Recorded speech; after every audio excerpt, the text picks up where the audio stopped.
Good morning, everyone. I'm really excited to share this with you today. This is a somewhat new avenue of research, so I tried really hard to make it short and sweet and just take up 10 minutes, and hopefully we'll have time for questions at the end. So according to life history theory, which frames this discussion today, organisms have a limited energy budget on which to spend on necessary biological demands. These include effort devoted to growth, maintenance, which includes immune functioning, as well as reproduction. So given constraints, optimal energy allocation varies across the life course, so that shifts from one stage to the next involve changes in the amount of energy devoted to different life history demands, and as well as the trade-offs between them. For instance, in gonadal puberty, or gonadarchy, we see a shift from investment in growth and reproduction to investments in growth and maintenance to growth, maintenance, and taking on those added demands of reproduction. Because reproduction is so costly, we see wide inter-individual and interpopulation variation in the timing of this shift, typically in response to social and ecological features of the environment and features of the individual as well. For instance, we see variation in overall energy budget between individuals. Those with lower energy budget, less energy to spend, will have less to spend on all necessary biological demands, and as a result, we predict we'll see growth deficits, immune deficits, as well as delays in the timing of gonadarchy.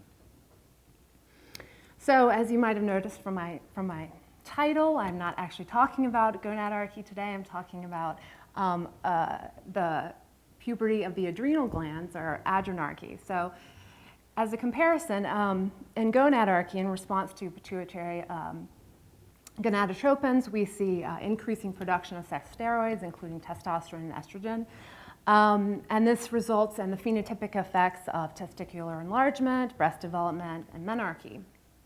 However, in adrenarchy, we see increasing production of adrenal androgens DHEA and DHEA-S, which I'm just going to say DHS because it's just too many letters to say over and over again.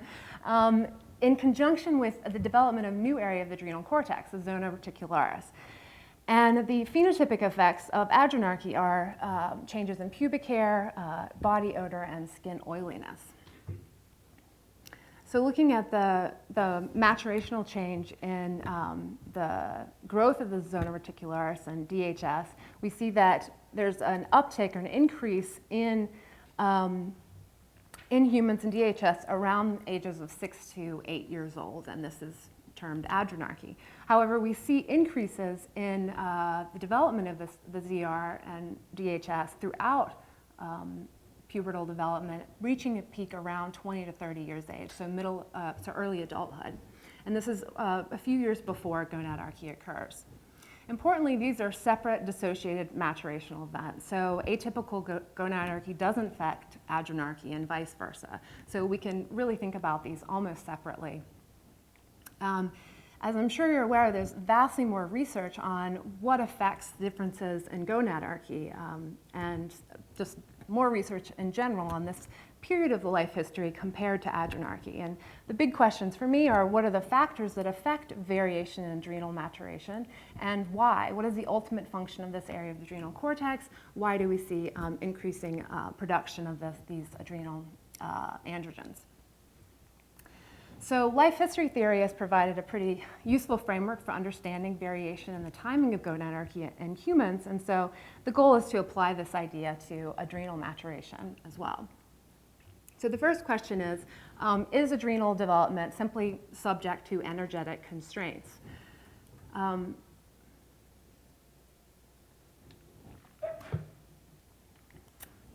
We do see that the adrenal cortex expresses receptors for insulin and insulin-like growth factor, which suggests that the adrenal cortex is sensitive to nutritional changes, and therefore we'd expect it to be subject to energetic constraints.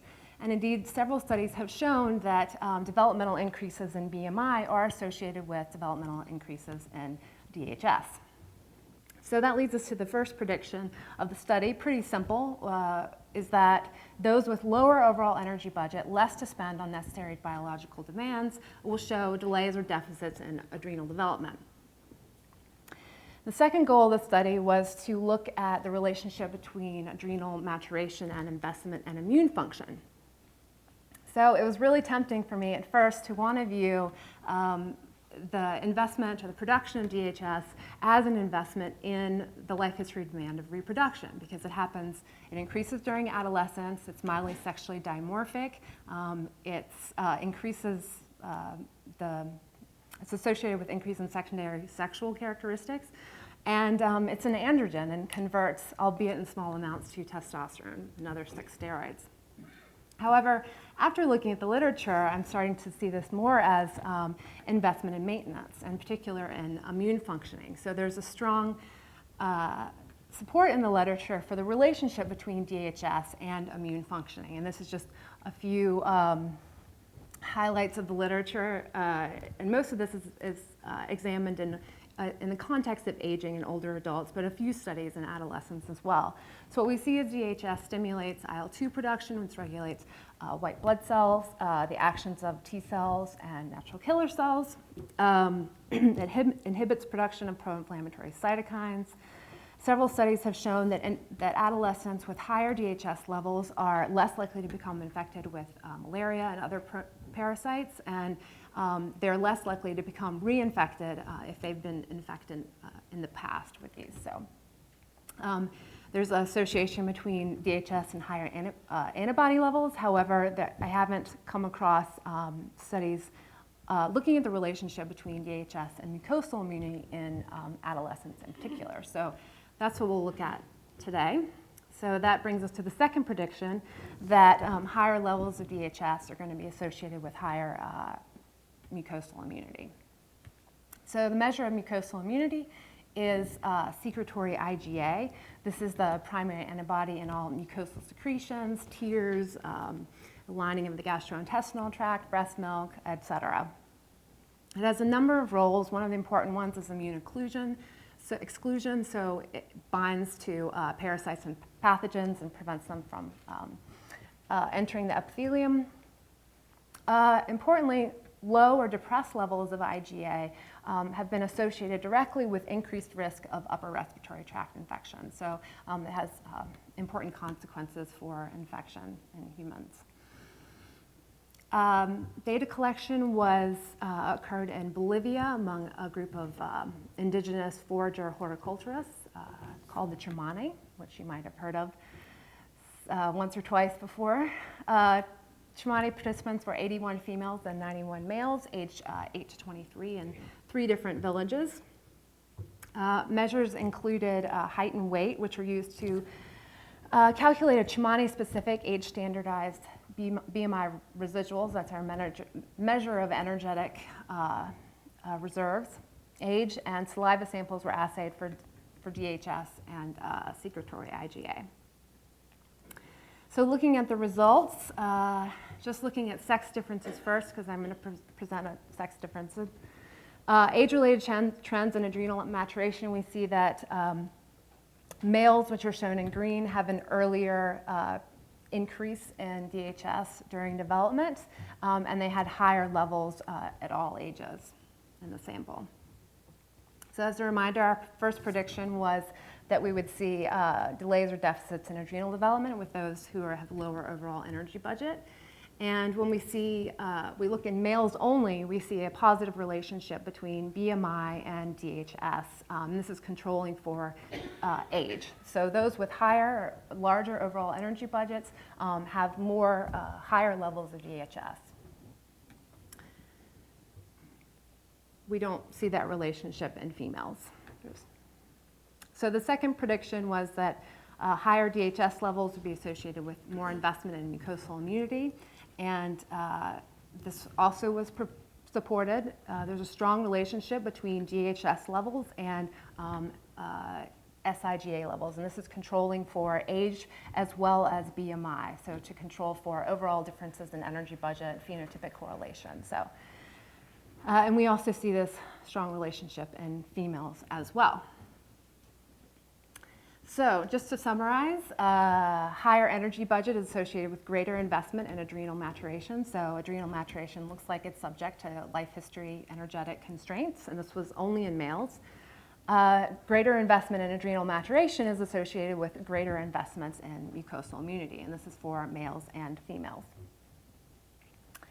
The big million-dollar question is why adrenarche? Why does this maturational process occur? So this pattern that we see here, where we have a pre-gonadal puberty increase in the zona reticularis and DHEA-S levels, is only seen in humans, chimpanzees, and gorillas. And so an important question is why, of course, do we see this sort of pattern, and what is the ultimate function of this, these biomarkers in this area of the adrenal cortex in humans? So I'm not going to wow you with the right answer because I don't think it's even remotely close to known, but Ben Campbell and others have written several review articles arguing that increased DHEA-S and the ZR reflects the extended period of brain development that occurs around the end, around juvenility. Okay, so about the time that adrenarche occurs, we see the brain weight and volume has almost finished, and it's about the time of peak glucose utilization of the brain. And so the idea here is that this investment in the zona reticularis is connected in various ways to the increased extended period of learning that you see in humans and other great apes, but particularly in humans. However, I think when you just look at the empirical literature, the strongest takeaway is it has such a strong relationship with immune investment. And for those life history theorists among us, we know that mortality reduction goes part and parcel with increased investments in learning. And so I think we have to view that part of it as an important role as well as in the story of why adrenarche occurs. So that's all I've got today. So I think I have 3 minutes. Thank you very much. Can you get over there? Thank you very much. We do have time for some questions. Yes. Hi, yeah, that was really interesting, but I'm just wondering why you started to look at the children so late, because by the age of 8, they really would have gone through the adrenarcheal transition. So, I mean, why didn't you start at like age 5, something like that? Well, truthfully, I originally wasn't even going to look at this topic, if I'm really being honest. But then I decided later that to look at DHEA-S in my saliva samples. But the other thing is that adrenal maturation occurs throughout, all the way up until mid-20s. So we're looking at something that, and I think that's something that's limited our understanding of the concept so far, is that we think of adrenarche as just an event that occurs 6 to 8 years old, and then, you know, we're done thinking about it. However, we see an increase in DHEA-S throughout adolescent development into the 20s and 30s. And then we see this really, I mean, most of the research is actually in the context of aging, and this slow decline of DHEA-S throughout the lifespan and its relationship with declines in the immune functioning, well-being, and aging that occurs. So, you know, next study, I'm going to start early.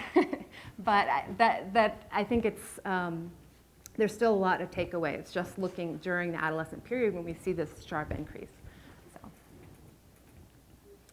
I think for one more question. Just a quick question. I think you've already answered it in that this was a convenient sample that you then put these questions on. But is there any reason to think these people in this remote location and perhaps more quote-unquote primitive lifestyle are different in any way than if you just went outside on the streets of Boston where it's cold? Absolutely, and that's actually the next step is to look at comparative sample. I would expect them to be different because because of differences in overall energy budget, the Chumani live in a high pathogen environment, so they devote a lot of energy towards that life history demand. And although they're not malnourished, they do have energy constraints. And so I think that there would be a difference, but it's an important, interesting, revealing difference. And so future research, I'd like to do a comparative sample. So thank you.